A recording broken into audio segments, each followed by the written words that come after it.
Improving your email open rate isn't cool. You know what's cool? Doubling your email open rate. And yes, I completely stole that from the Facebook movie, but that's essentially what we're going to talk about today. How do you actually double your email open rate, which is crucial because obviously, even if you have leads, even if you have an email list, if you're sending out an email and no one actually opens it, well, it's not going to help you much. I'm a big fan of email marketing because that's essentially what I've been doing for a long time. Like, I don't just have my own email list of pretty much close to 500,000 leads right now, but I also helped my clients collect over 63 million leads. So you can probably guess that, making this work, making sure that people actually read the emails and go through and click on it and actually buy your product and service has been something that's been on my mind a lot, right? We've done a lot of things, a lot of experiments, and what I'm going to share with you is practical things that you can implement into your business, into your email marketing strategy that will help you improve your email list. Some of them are going to be obvious, right? I just need to mention them. There's some that I'm sure you haven't actually tried and or used yet, so lots of good stuff coming your way. And the very first suggestion is actually kind of an open door, but it still needs to be said, and that is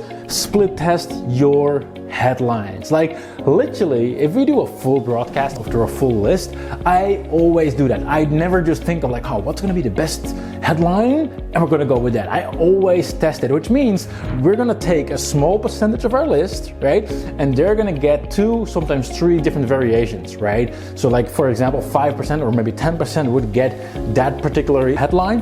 Another 10% would get the second one.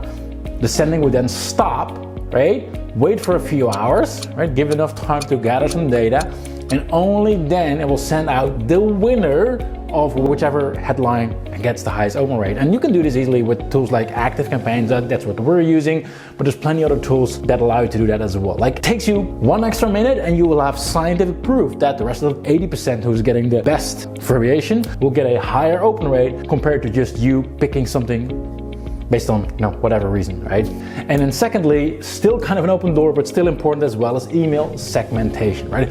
Once you start building up your email list, you don't always want to send out every email to everyone because every person is different. Every person has different uniques, and you'll have people on your list coming from different sources, right? You might have done a webinar where people signed up for a particular reason, maybe completely different compared to another source that you're getting leads from, or people have just bought something. Like, you want to segment your leads. You want to make sure that you send out relevant stuff to the right audience. That's what gets people engaged, and that's what keeps people reading your emails. And number 3 is to get people to reply to you, or even better, to even whitelist you, to move you to the primary folder. And there's actually a cool trick that has been incredibly effective on this. You can obviously say like, hey, can you please reply to my email? Like, and sure, you'll get some people to do that, right?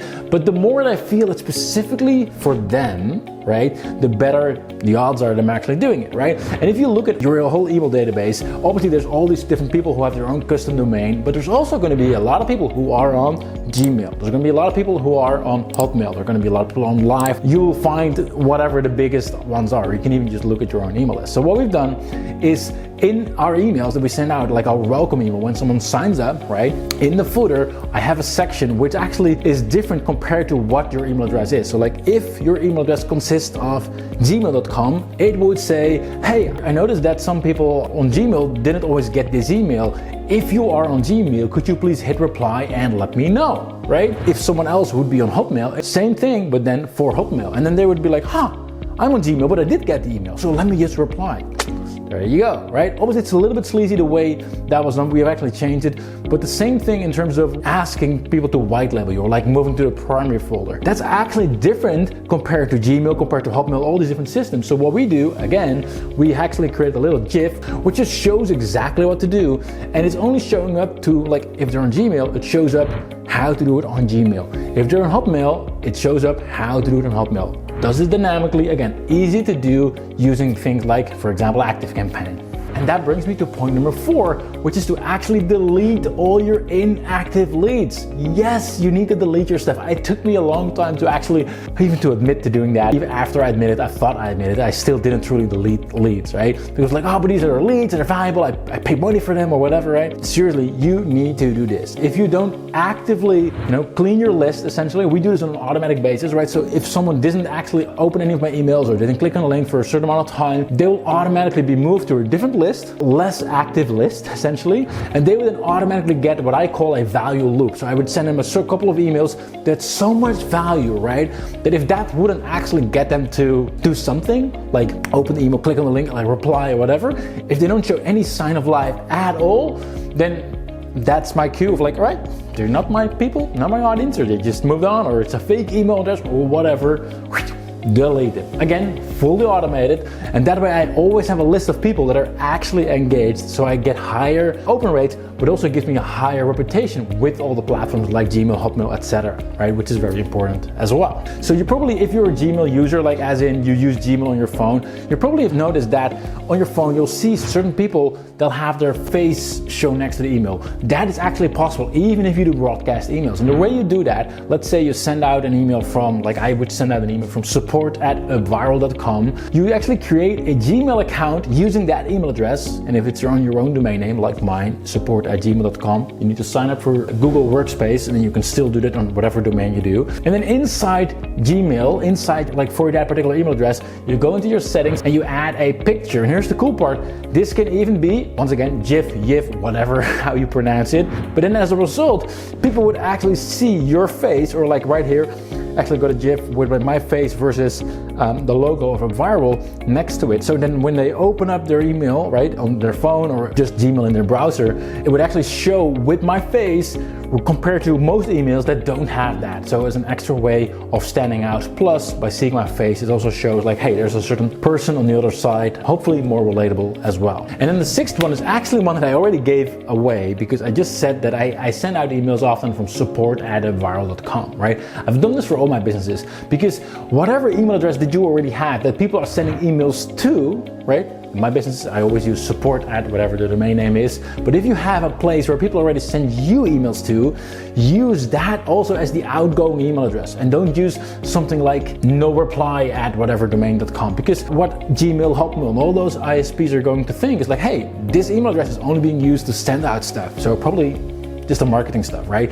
But if it's a two-way street, if actually people are sending that email as well, you'll get automatically a high reputation, and therefore your likelihood of your emails going to the primary inbox, or at least not to the spam box, will actually be way, way, way better, right? So if you have an email address where people are already sending you emails to, use that email address as the one that you send out your emails from, like broadcast emails from, all right? And then last but not least, make sure that you have all your technical stuff in order, which means essentially your DNS record, like SPF, DKIM, DMARC. But these three you have to have in order. I'm not gonna go in detail right here. If you Google for that, you'll be able to find it, or just ask your tech guy or whoever is doing the tech stuff. But it's very important that you essentially let the outside world know that it's okay for, if you use whatever platform, like again, ActiveCampaign or whatever you use, that it's okay that those emails are coming from your domain name. Again, it gives you a higher reputation, and therefore a higher likelihood of actually landing in their inbox. So altogether, use great headlines that you actually split test, segment your email so you send the relevant stuff to the right audience, encourage people to reply and whitelist, automatically cleaning your list by deleting all the inactive leads, add your Gmail avatar image, shows properly with a face, with an image on Gmail, use your support or whatever incoming email address you have as the outgoing email address as well. And number 7, set up the technical stuff on your DNS, like the SPF records and all that, in order as well. Hope you like it, and let me know which one of those you actually did not do just yet, and what you're gonna do as an action point right after watching this video. Thanks for watching. All right, cut, we're done here, let's wrap it up. Oh, well, sorry, you're still there. Well, in that case, thanks for watching, and make sure to subscribe to my channel where I share marketing tips, tricks, and strategies that will help you grow your business faster. So you can click on the subscribe button right now, or check out the next video. Either way, thanks for watching, and I'll see you next time.